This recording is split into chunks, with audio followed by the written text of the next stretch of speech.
Hello everyone, welcome to Acadja. So here in this video we are going to discuss what exactly centrifugal force is. Then we'll derive its expression and then we'll solve some examples based on this. So before starting centrifugal force, let's discuss some basic points of circular motion because they will be important to understand centrifugal force in a much better way. तो जो आपका सबसे पहला point होता है वो ये होता है कि circular motion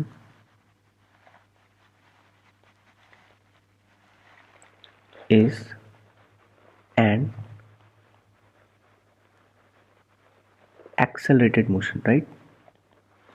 तो जैसा कि आप जानते हो कि अगर कोई पार्टिकल सर्कुलर पाथ पे रिवॉल्व कर रही होती है तो इसका जो वेलोसिटी वेक्टर होता है वो हर पॉइंट पे क्या होता है, चेंज होता है, राइट? तो अगर ये पार्टिकल सर्कुलर पाथ पे कुछ इस डायरेक्शन में अगर रिवॉल्व कर रही है तो इसकी हर पॉइंट पे वेलोसिटी वेक्टर जो होती है वो क्या होती है, वेरी करती है, और इस रीज़न से क्या होगा, ये एक एक्सेलरेटेड मोशन होगा, राइट? सिमिलरली जो आपके पास सेकंड बेसिक पॉइंट है उसमें ये कहता है कि reference frame revolving on a circular path will be non-inertial, right? और ऐसा क्यों होगा? क्योंकि जो रेफरेंस फ्रेम होगा वो इस सर्कुलर पाथ पे एक्सेलरेटेड मोशन में होगा, राइट? सो इस रीजन से वो क्या हो जाता है, non inertial frame of reference हो जाता है.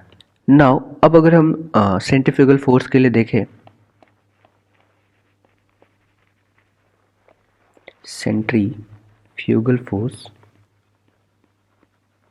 तो लेट्स सपोज कि हमारे पास एक सर्कुलर पाथ है और इसकी सेंटर जो है, इस सेंटर से एक स्ट्रिंग कनेक्टेड है, राइट? और लेट्स सपोज कि यहाँ पे जो स्ट्रिंग है, यहाँ पे एक बॉडी इस स्ट्रिंग के दूसरे एंड से कनेक्टेड है और जो इस बॉडी की स्पीड है, let's suppose this to be v. So अगर ये पार्टिकल v स्पीड से सर्कुलर पाथ पे रिवॉल्व कर रहा है तो इसको रिवॉल्व करने के लिए जो नेसेसरी सेंट्रीपिटल फोर्स होगा वो इस स्ट्रिंग के टेंशन फोर्स के द्वारा प्रोवाइडेड होगा, राइट? नाउ अब अगर हम यहाँ पे एक ऑब्जर्वर को बिठा दें तो इट्स क्वाइट ऑब्वियस कि जो ये ऑब्जर्वर होगा वो इस बॉडी के साथ साथ सेम सर्कुलर पाथ पे रिवॉल्व करेगा with same tangential speed, right? तो इसकी भी जो स्पीड हो जाएगी वो क्या हो जाएगी, v स्पीड हो जाएगी, राइट? और इस बेसिस पे जो इस ऑब्जर्वर की सेंट्रीपिटल एक्सेलरेशन हो जाएगी वो क्या हो जाएगी, सेंट्रीपिटल एक्सेलरेशन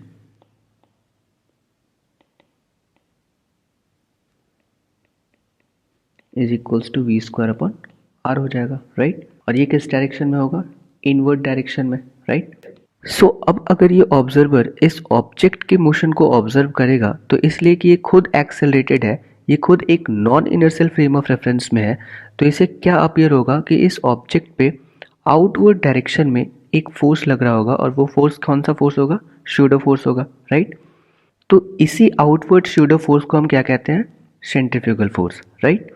इस फोर्स को अपन क्या लिखेंगे, सेंट्रीफ्यूगल फोर्स. और ये कैसा फोर्स है, एक शूडो फोर्स है, राइट? तो इसको अपन लिख सकते हैं pseudo force. Means this force does not exist, it just appears to this particular observer that it is acting on this object. तो अब अगर हम इसके एक्सप्रेशन के लिए देखें तो यहाँ पे सेंट्रीफ्यूगल फोर्स का एक्सप्रेशन क्या हो जाएगा, it is equals to centrifugal force, और आप इसको क्या कह सकते हो, शूडो फोर्स भी कह सकते हो. और pseudo force is equals to हम क्या जानते हैं, मास ऑफ ऑब्जेक्ट m अगर है, लेट सपोज दिस कि इसका मास m है और जो एक्सेलरेशन होता है वो किसका होता है, इस ऑब्जर्वर का. तो इस ऑब्जर्वर का एक्सेलरेशन यहाँ पे क्या है, v स्क्वायर अपॉन r. तो हम क्या लिख सकते हैं, v स्क्वायर अपॉन r. तो हमारा जो सेंट्रीफ्यूगल फोर्स निकल कर आ गया वो क्या आ गया, mv square upon r. So this is your required expression of centrifugal force, right?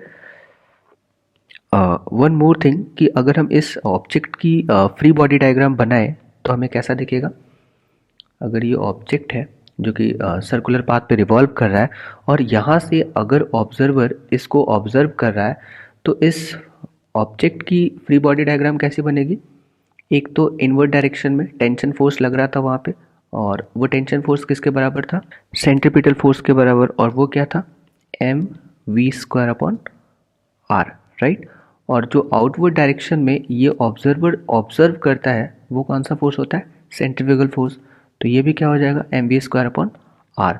और इस वे में जो ऑब्जर्वर ऑब्जर्व करेगा वो ये कि ये जो ऑब्जेक्ट है वो रेस्ट स्टेट में है, राइट। तो इसको किस में ऑब्जर्व करेगा?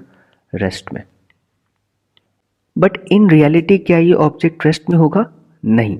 वो इसलिए क्योंकि ये जस्ट इस ऑब्जर्वर को रेस्ट में अपीयर हो रहा है, राइट। क्योंकि यहाँ पे जो आउटवर्ड डायरेक्शन में जो फोर्स लग रहा है वो एक इमेजिनरी फोर्स है। सो इन रियलिटी ये दोनों फोर्स एक दूसरे को कैंसल आउट नहीं करेगा, ये जस्ट इस ऑब्जर्वर को अपीयर होगा, क्योंकि ये खुद सेम एक्सेलरेशन से इस सर्कुलर पाथ पे मूव कर रहा है, राइट। जैसा कि हमने इस कंडीशन में अज्यूम किया हुआ है, right. So this free body diagram is with respect to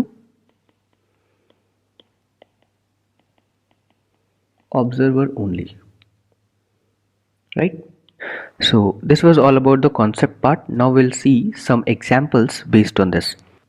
So जो हमारे पास example है इसमें कहता है कि a particle of mass m is observed from inertial frame of reference. Note this term. ये इसे inertial frame of reference से ऑब्जर्व करता है and is found to move in a circular path of radius r with uniform velocity v.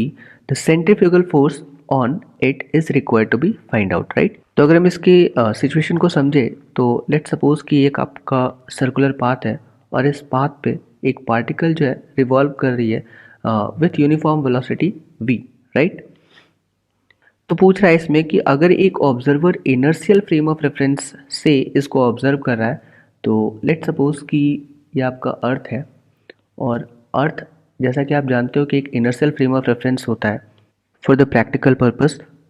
तो अगर यहाँ से अगर ये ऑब्जर्वर इस पार्टिकल को ऑब्जर्व करेगा तो इट्स क्वाइट ऑब्वियस कि ये इसे सर्कुलर पाथ पे रिवॉल्व होते हुए अपीयर होगा, राइट। तो जैसा कि हम जानते हैं कि सेंट्रीफ्यूगल फोर्स जो होता है वो एक स्यूडो फोर्स होता है, राइट। और स्यूडो फोर्स तभी ये ऑब्जर्वर ऑब्जर्व कर पाएगा जब ये खुद एक non inertial frame of reference में होगा। लेकिन इसलिए कि ये एक non inertial frame of reference से ऑब्जर्व नहीं कर रहा है, ये एक इनर्शियल फ्रेम ऑफ रेफरेंस से ऑब्जर्व कर रहा है, तो जो सेंट्रीफ्यूगल फोर्स इसे इस पार्टिकल पे लगते हुए अपीयर होगी वो क्या हो जाएगी? ज़ीरो हो जाएगी, राइट। सो जो आपका करेक्ट ऑप्शन होगा वो क्या हो जाएगा?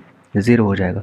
आपके पास तीन और भी ऑप्शंस हैं that is mv² upon R के टर्म्स में, लेकिन ये तीनों ऑप्शंस गलत हो जाएंगे। वो इसलिए क्योंकि ये जो ऑब्जर्वेशन हो रही है वो एक इनर्शियल फ्रेम ऑफ रेफरेंस से हो रही है, राइट। सो ऐसे क्वेश्चंस में बच्चे यूजुअली सिली मिस्टेक्स करते हैं और वो mv² upon R away from the centre click करके आ जाते हैं, जो कि गलत है, right. So this was all about this video. Thanks for watching.